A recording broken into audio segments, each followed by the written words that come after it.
Darkness, smoke, screams. Captain Raiden could barely hear his own breath over the sound of explosions. The sky above Zarian 5 burned orange and red. Fire rained from alien ships circling like vultures. Earth's forces were breaking, one by one. He gripped his rifle tighter, blood dripping from his forehead.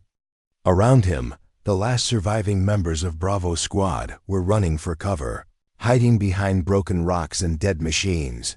"Fall back!" Raiden shouted into the comms. "Echo Point is gone.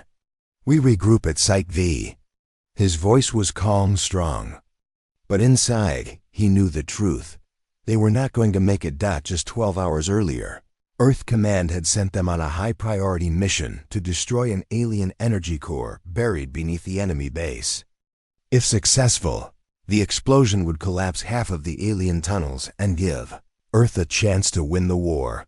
But nothing had gone right. Alien forces, the Zarnuk, had ambushed them just outside the main gate. The mission was supposed to be secret. Somehow, the enemy knew.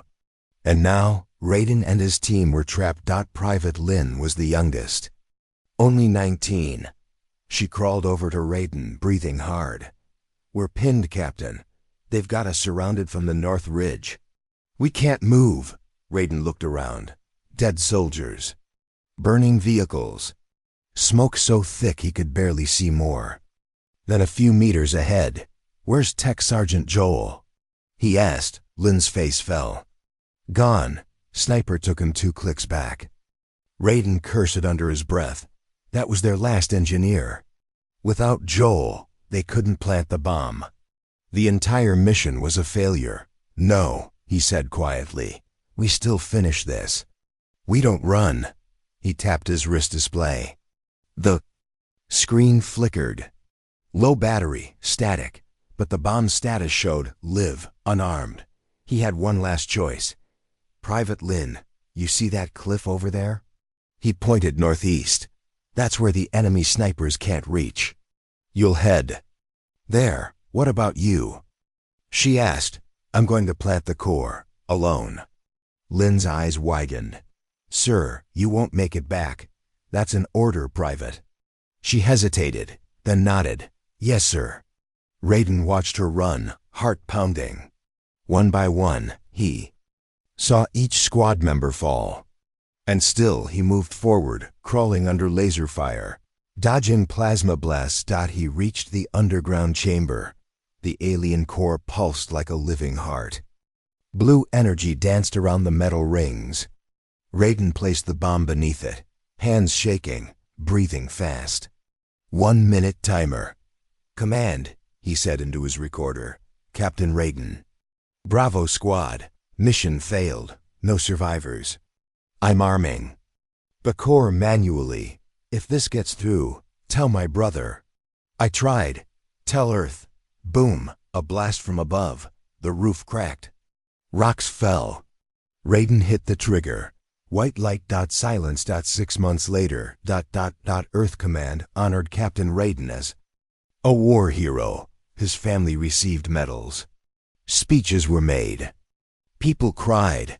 But in the cold, dark edges of space, near the abandoned outpost of Zarian Border Station 7, something stirred. The outpost had been dead for months. No staff, no power. Only old II systems running on solar backup. And then a knocked out private. Gallo was on night watch. He sat alone in the control room, sipping recycled coffee. The monitors were mostly blank. Until suddenly, one screen lit up. Life form detected. Human. Outside airlock. "What the hell?" He pressed the intercom. "This is Outpost 7. Identify yourself. Static. Then. A voice, faint, glitchy. "This is Raiden. Captain. Bravo." Gallo froze. "No, that's impossible." He ran to the camera feed. Outside, in the black space, a figure stood. No suit. No helmet. But alive. Gallo hit the emergency unlock. Airlock hissed open. The figure stepped inside. Tall, muscular, face covered in dirt scars.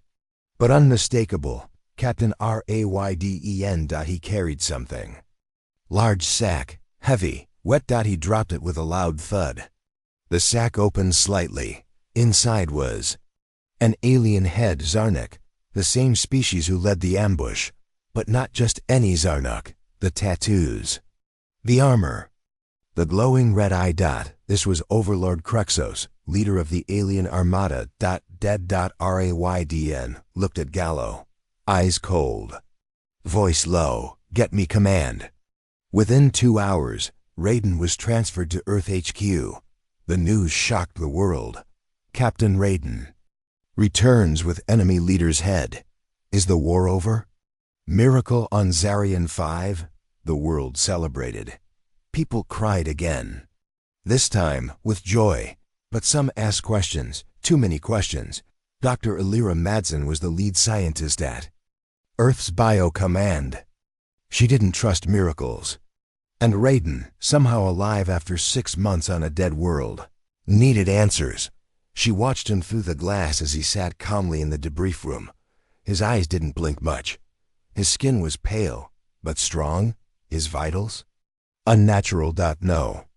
Sign of dehydration. Muscle mass above human norms. Brain activity off the charts. She stepped inside with her datapad. Captain Raiden, you look well. He gave a slow nod. Feel better than ever. What happened after the explosion? He looked at her. I survived. How? He smiled. Just a little. I didn't stay dead. Raiden's debrief was simple. Too simple. He claimed he blacked out during the blast, woke up days later. Under rubble. No explanation of how he escaped enemy territory, found food, or avoided patrols, and most impossible, how he killed Krexos alone. There were weaknesses in his armor, he said. I used his own blade. But no soldier, not even elite, could take down a Zarnok warlord by himself. Elira reviewed his blood samples. They weren't normal. Something was inside him, something alive. That night, Raiden stood in front of his room's mirror. He stared at himself. Whispers echoed in the room, but there was no one else there. His reflection didn't move. Then it did. It smiled at him. Before he did, you're not real. He whispered. The reflection tilted its head. But I am now. It said back. Raiden stepped away, eyes wide, hands shaking. He fell to his knees, gasping. For a second, just one, his face changed. And it wasn't human. Back in the lab, Elira received a file, unlocked from Raiden's old armor, which had been recovered from the sack. It held a message. Unfinished. Static filled. Double quotes. If you find this, don't trust me. I made a deal. I'm not alone. She dropped the tablet. Her hands trembled. Raiden wasn't just back. He was changed. The final shot. Captain Raiden sits alone in the dark, eyes glowing faintly blue. He opens his hand. Inside, a small shard of alien metal pulses softly. He whispers to it, "We're home now." 1 month after Raiden's reappearance, Earth Command was still processing the impossible. Captain Raiden, who died in battle 6 months ago, had returned with the severed head of the alien warlord Krexos. Some called him a hero, others called him something else. Something unnatural. The military had moved him to Echelon 7, a secret facility deep beneath Earth's surface. Only top security clearance officers were allowed near him. They said it was for his safety, but in truth, they were scared. Colonel Rivas walked through the narrow corridor, boots echoing on cold steel floors. His jaw was tight. He didn't like mysteries, and Raiden had become the biggest mystery of his career. He entered observation room, behind the glass. Captain Raiden sat in silence, no restraints. Just sitting calmly at a table, hands folded. Eyes staring at the wall. No blinking. No emotion. He hasn't spoken in 12 hours, said Dr. Madsen, standing beside the colonel. Vitals are stable, but still not human. Colonel Rivas turned toward her. Not human how? His blood isn't behaving like normal plasma. White cells are evolving. His body temperature shifts every few hours. And his brain waves? She handed him a tablet. Look for yourself. The data spiked unnaturally, no patterns. No known human brain could maintain that level of activity. And survive. What the hell happened to him on Zarian 5? Rivas muttered. Lir replied softly. Maybe the real question is, what came back with him?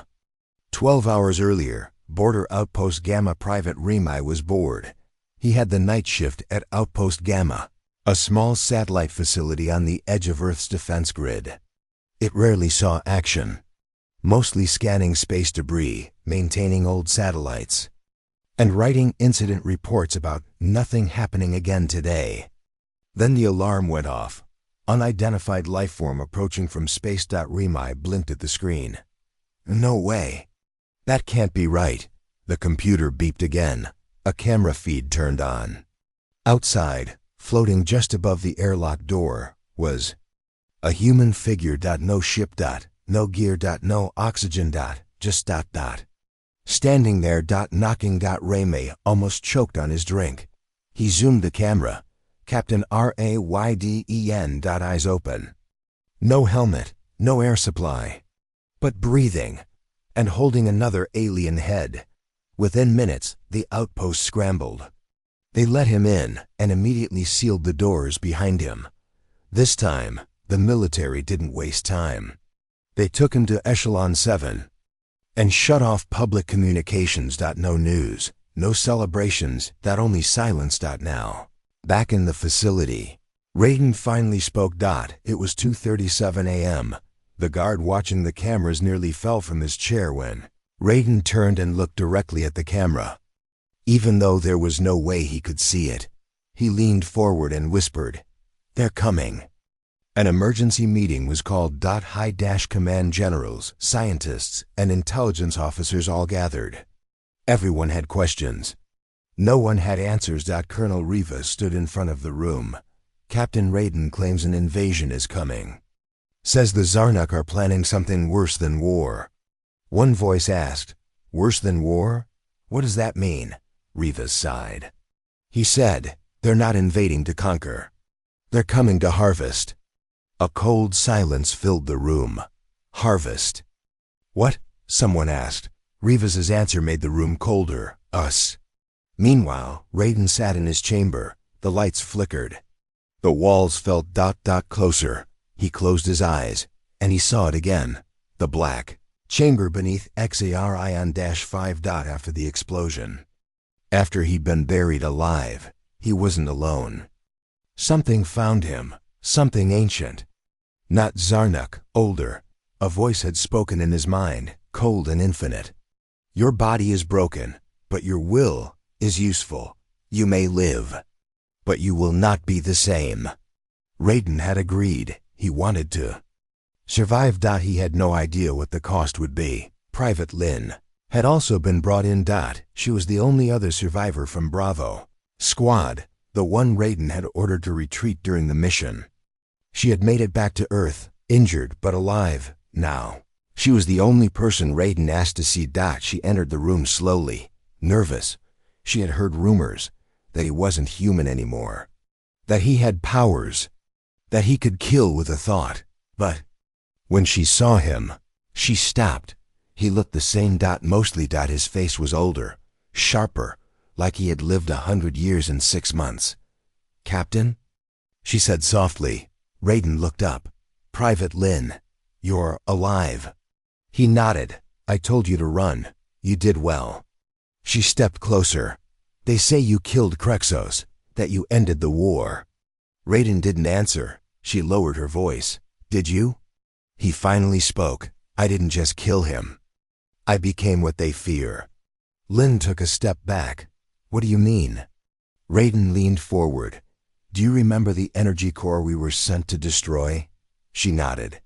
"There was something beneath it. Not Zarnuk tech. Something older, buried. Waiting. What did it do to you?" He looked at his hands. "I died, but I didn't stay dead." Dr. Madsen was watching from the observation room. She adjusted the audio settings, then froze. Raiden wasn't speaking English anymore. He was speaking an alien dialect. Fast, deep, rhythmic. And Lynn? She was standing still, not blinking, not breathing. For 10 seconds, she didn't move. Then she gasped, stumbled back and screamed, "He's not alone. He's not alone." Security rushed in, pulled her out. Raiden didn't move.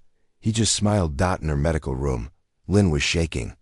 Alira tried to calm her. "What happened?" she asked gently. Lynn whispered, "There's something in him. It's hiding, watching. It looked at me through him." Alira narrowed her eyes. "It looked at you," Lynn nodded. "And it said something."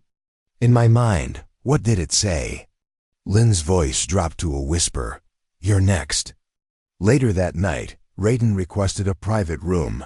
He was moved to Containment Chamber 4, a reinforced room meant for alien prisoners. The guards outside didn't speak. They just stared at him as he walked by. Raiden stopped, looked at them. Then said, in a deep, layered voice, "You will not stop what's coming." He entered the chamber. Doors locked. Lights dimmed. The cameras began to glitch. And for 3 minutes, all recordings went dark. When the cameras returned, Raiden was standing in the center. Arms open, eyes glowing bright blue.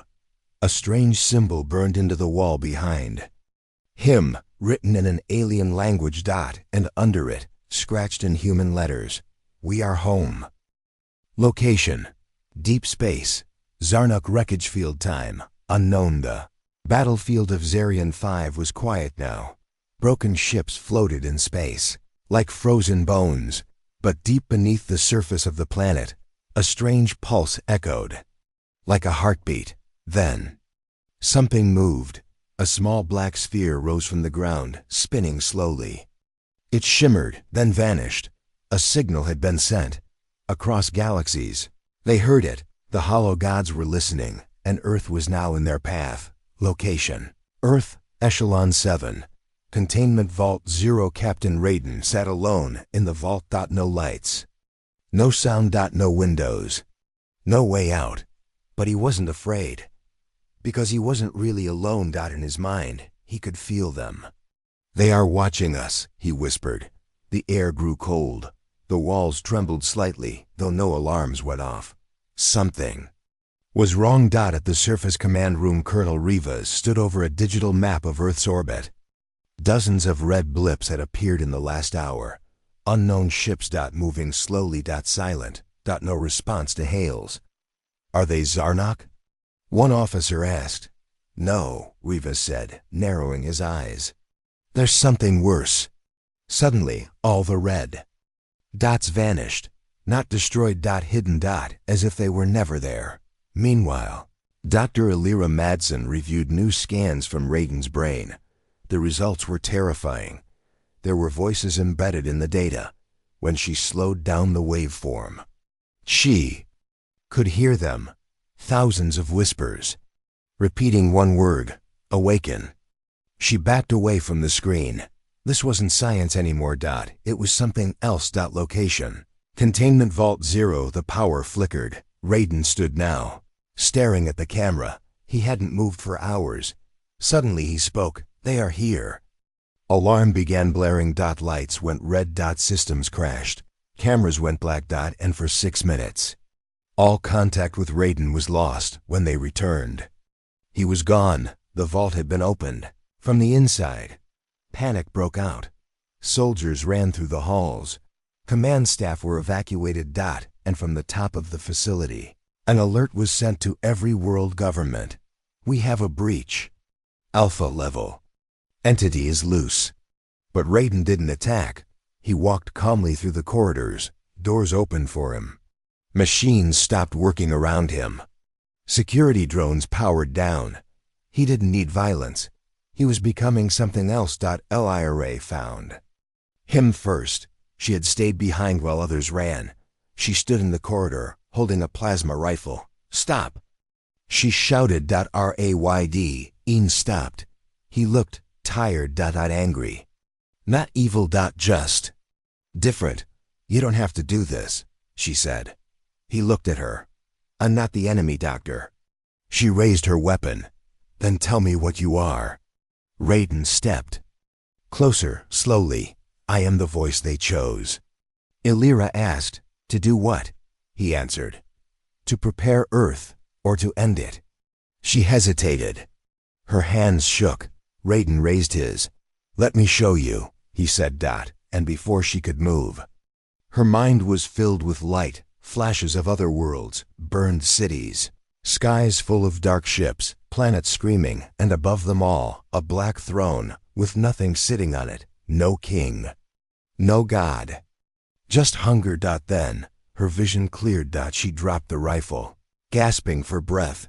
Raiden caught her before she fell. Tears rolled down her cheeks. They're not just coming, she whispered. They've already arrived. Back in the command center, Colonel Rivas prepared the failsafe, a code to launch Earth's most powerful weapon, Project Helios, a solar bomb. If he escapes this base, he said, we burn everything. Suddenly, the screens turned black. A single word appeared on every monitor. Listen. And then, a deep voice echoed from the speakers. Your skies will crack. Your oceans will boil. Your minds will open. And you will be seen. Every person in the room fell silent.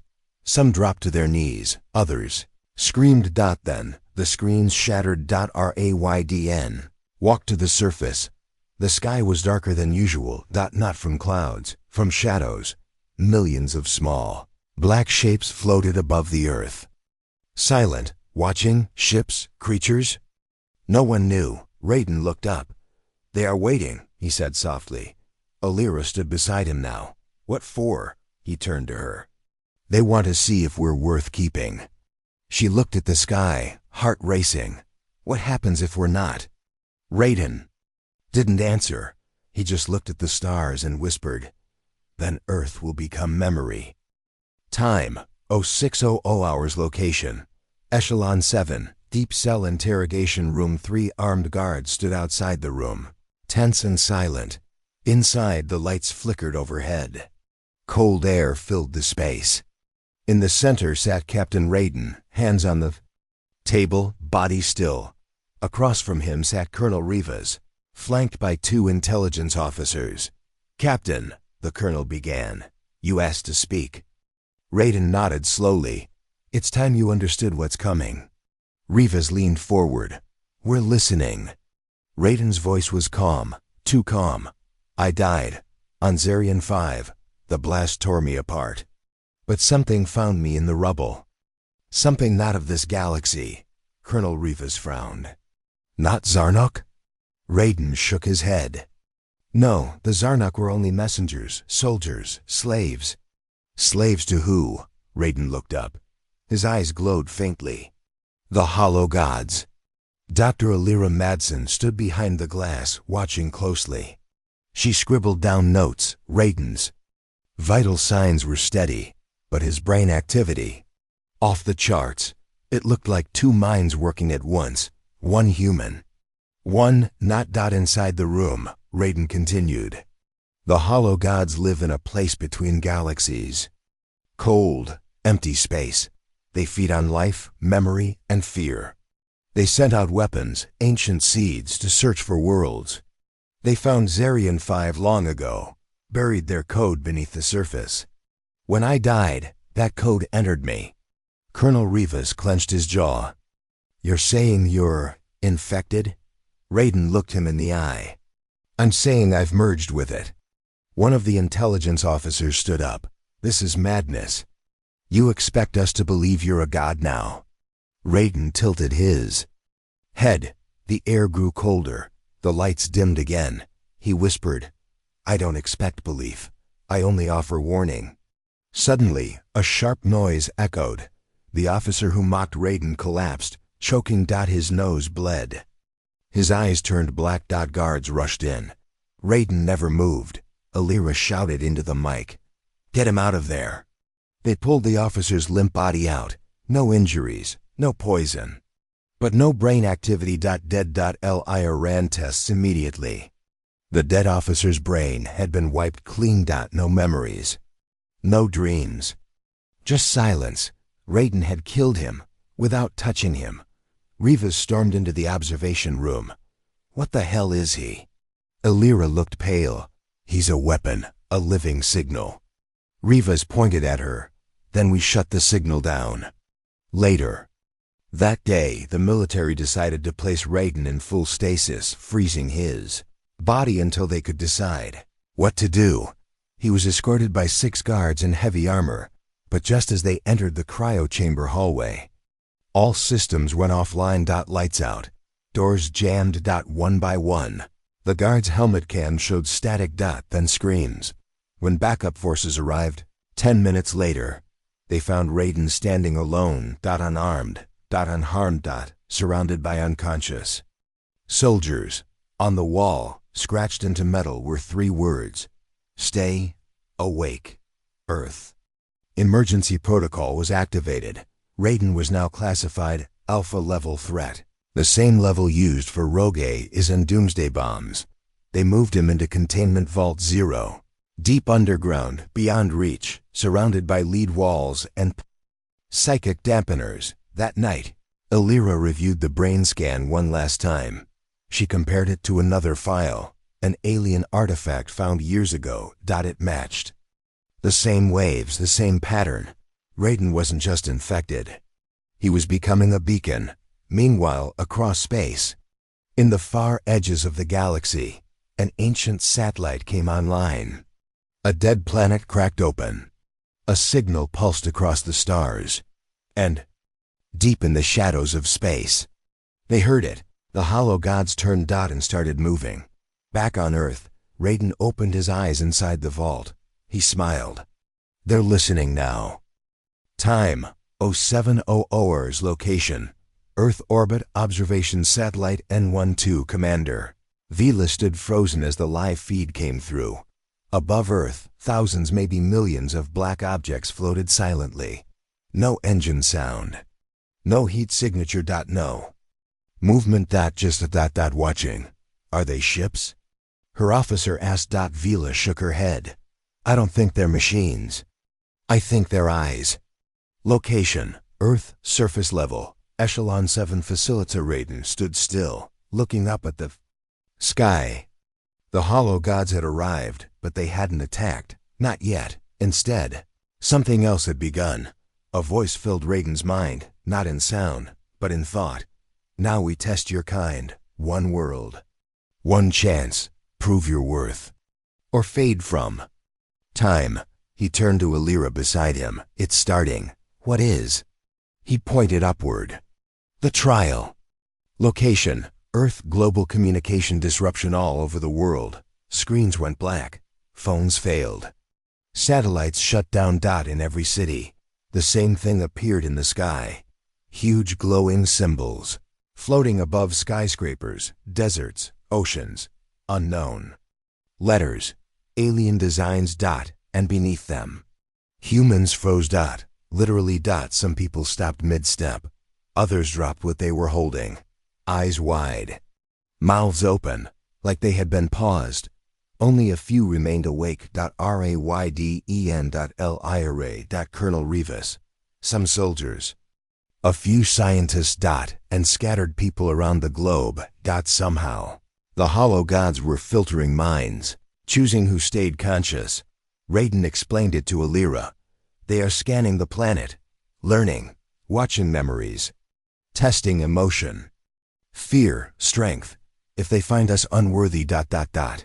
He didn't need to finish the sentence. Location, Echelon 7 War Room. Colonel Rivas slammed his fist into the table. They're freezing civilians? Disabling tech? This isn't a test. It's an invasion. Raiden entered the room, calm but serious. No, Colonel. This is their game, their rules. You fight, you lose. Rivas glared at him. So what do we do? Surrender? Raiden stepped closer. You don't fight them with bombs, you fight them with proof. Proof of what? Raiden's voice was steady. That we are more than destroyers. That we protect. That we care. That we create. Suddenly, a live hologram flickered on. Sky. A giant face appeared above Earth. No mouth, no eyes. Just a shifting mask of light and shadow. The voice returned. 3 trials. 3 days. If your world succeeds, it remains. If not, we consume its history. First trial begins now. Trial 1. The memory of war. A massive tremor shook the ground. Suddenly, outside the base, the air shimmered, and a battlefield appeared.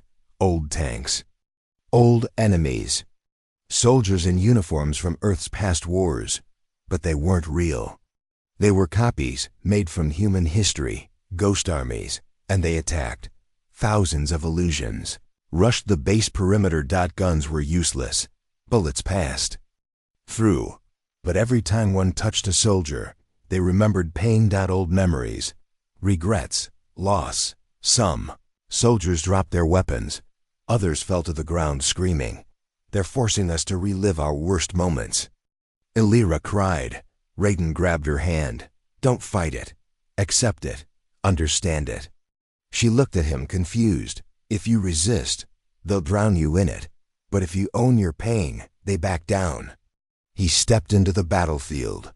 Ghosts charged him. Explosions filled the air. Raiden closed his eyes and let them come. He saw his team dying again. The screams. The fire. His own death. But he didn't run. He stood tall. And the ghosts stopped. The battlefield faded. Silence returned. Trial 1. Complete. Above Earth, one of the alien sky symbols vanished. 2 remained. Raiden turned back, breathing hard. They wanted to see if we would be ruled by our past, he said. If we can't carry it, they erase us. Illyra stared at him. And Trial 2? He looked up at the sky. Trial 2 will test what we value now. Each other. Later that night. Raiden sat alone, eyes closed.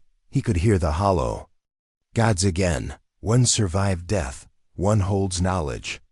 One prepares to fight. 3 keys, 3 paths. Raiden whispered back. Why me? No answer, just a low hum.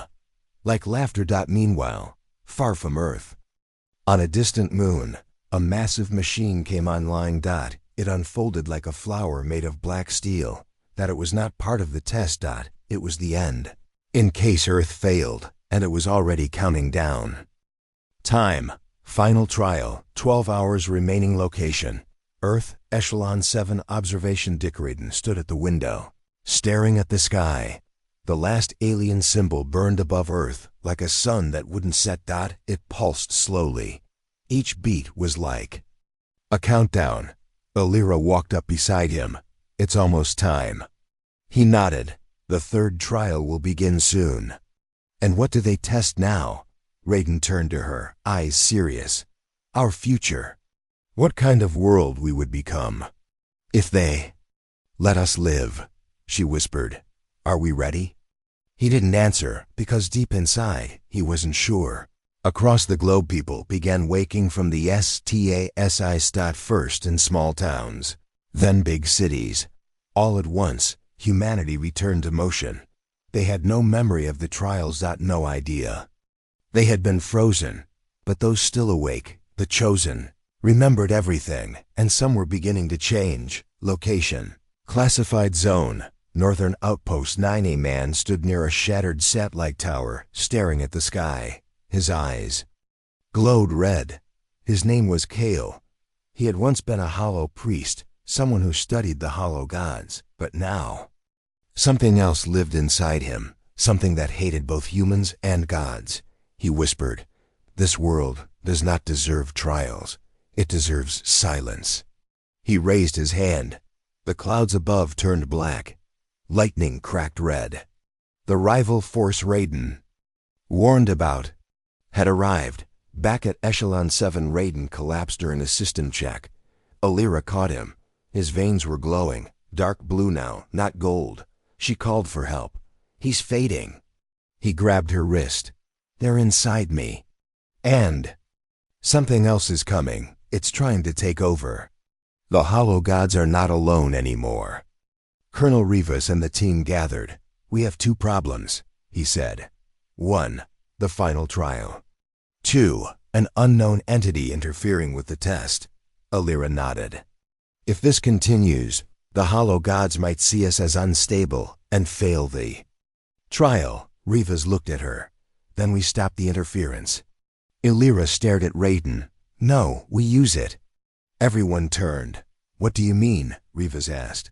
She looked at Raiden. "They put something inside him. Information. Power. He's the key, not just to passing the trial, but surviving what comes next." Suddenly, the voice of the hollow gods returned. It echoed across the minds of every human, awake or not. "Final trial, unity. Across your people, division runs deep.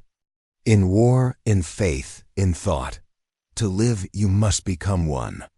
And with those words, the earth changed. Not just buildings, not just the sky. People began to see each other's thoughts. Trial 3. The mind mirror across the planet. Humans were suddenly linked. No barriers. No privacy. A father saw his daughter's fears. A soldier felt the guilt of the enemy he once fought. A politician was forced to face his own lies. For some, it was too much. Screams, collapse, chaos. But for others, it was a breakthrough. A woman reached out and forgave her brother.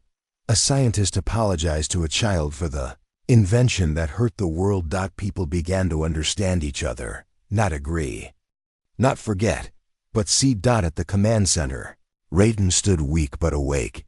"They are testing if we can move forward together, not as nations, not as enemies, but as one species." Colonel Rivas grumbled. "Humans don't unite. It's not in our nature." Raiden shook his head. "It wasn't, but maybe it can be." He walked to the main platform. And spoke through the open channel. "To everyone listening, you're not alone anymore. We all hurt, we all fail, but now we share the same truth. So let's rise together, or fall together." His words echoed far and wide, and slowly. The chaos settled. People joined hands. Old enemies stood side by side. Humanity passed the mirror, above the earth. The final symbol faded. The sky grew clear. The hollow god spoke one last time. "The trial is complete. You have shown pain, protection, and potential. Earth will live." A wave of light washed across the planet. Every person felt it. Peace, for the first time in centuries. But just as hope returned, the stars began to flicker. One by one, constellations disappeared. Raiden looked up. No. A massive shadow covered the moon. And behind it, a new fleet. Darker than the hollow gods. Larger. And angry. The red-eyed figure from earlier stepped onto a ship. Kale. He held something in his hand. The head of a hollow god. He smiled cruelly. "They passed your test. Now they face mine." Time: 12 hours after final trial location. Earth orbit, Skywatch station. The hollow gods were gone. Their giant ships had disappeared from Earth's skies. Like they were never there. Their tests were finished. Their judgment was given. Earth was allowed to live. But peace didn't last long. Above the moon, another fleet arrived, and this one came to destroy. Location: Earth, Echelon 7 Command Base. Raiden stood silent, eyes on the sky. He could feel it, a deep, cold energy moving toward Earth. "They're not here to test us," he said. "They're here to finish us." Colonel Rivas slammed his hand on the table. "We just survived the gods. Now this?" Alira turned to Raiden. Said something worse was coming. "Is this it?" Raiden's voice dropped low. "Yes, his name is Kale. He was once part of them, a hollow priest. But he wanted power, not balance. When they rejected him, he swore revenge. Now, he kills gods." He turned and showed them what he had hidden. A vision burned into his mind. A memory from the hollow gods. Kale holding their leader's severed head. And smiling. Location: above Earth. Kale's flagship, the Silence Kale, stood at the center of the dark bridge. red lights. Silent crew dot before him. The crushed remains of a hollow god's mask. He looked down at Earth, speaking to no one. Or maybe everyone. They passed your little test. But they are still weak, still broken, still human. Now, I bring them truth, the truth of extinction. He raised his hand, and the order was given. Attack. Location. Earth. Global defense fails. Massive dark ships pierced the clouds. They dropped energy bombs that erased cities in silence. No flames. No explosions. Just people turning to dust. The hollow gods had used tests. Kale used death. Soldiers fought back, but it was useless. Earth's tech couldn't touch them. Raiden turned to the sky. I have to go. Illyra grabbed his arm. You'll die up there. He looked into her eyes. I already did once. Now, I finish what they started. Raiden boards the fallen godship deep under the ocean. The hollow gods had left behind a broken ship, one that only he could access. Raiden entered alone. Inside. The walls pulsed with alien energy. A voice greeted him. You are the one who returned. It was the voice of the fallen leader, still alive inside the ship. Raiden knelt. They're coming. Kale is here. The voice replied, then we give you what he fears. Light wrapped around Raiden's body. His skin glowed. His veins turned silver. His eyes burned gold. The ship lifted from the ocean. Raiden was no longer just human. He was what the hollow gods call the balance. Keeper, a warrior made from human heart and alien light. Final battle, space near Earth. Orbit Raiden soared into the stars, flying faster than missiles. Kale saw him coming. You again? Kale laughed. You're just a message boy. Raiden didn't speak. He attacked. The clash lit up the darkness. Fists cracked the sky. Energy blasts split the silence. Kale summoned shadows. Raiden burned with light. Each hit shook the stars. But Kale was stronger, older, colder. You can't protect them. Kale shouted. Raiden fell toward Earth, fast like a meteor. But he rose again, bleeding, glowing. And said just 4 words. This world is mine. On the ground, Illyra's voice across the command base. Illyra broadcasted to the world. Don't give up. He's fighting for all of us. Stand with him. In cities, towns, villages, people lit fires, raised flags, held hands. They didn't have weapons, but they had each other and the hollow gods were still watching from far away, seeing what Earth did after the test, and they approved. A crack opened in the stars, the sky split, and through it, one last hollow god returned, not to judge, but to help. Raiden versus Kale. Final clash. Kale tried to finish Raiden, dark sword raised high. But before the blade could fall, a golden beam struck Kale in the chest. The last hollow god had arrived, not as a ruler, but as an ally. Together, Raiden and the hollow god fought side by side. Light met shadow. Balance met chaos. And in the end, Raiden caught Kale's sword in one hand. And with the other, took his head. Back on Earth. Aftermath. Raiden returned, falling from the sky like light from a star. He landed in Illyra's arms, weak, tired, but alive. The hollow god bowed before him, not as a master, but as an equal. Earth has chosen its guardian. You passed the test. You fought the war. Now you lead. Then the god vanished, the final symbol fading from the sky. Weeks later, Earth began to rebuild. Nations talked instead of fought. People remembered the trials and the war, and they remembered the man who brought their enemy's head. Not out of hate, but to protect the future. Raiden stood alone at a hilltop, looking at the stars. Illyra walked up beside him. What now? Raiden smiled. Now we watch the skies, not in fear, but in hope.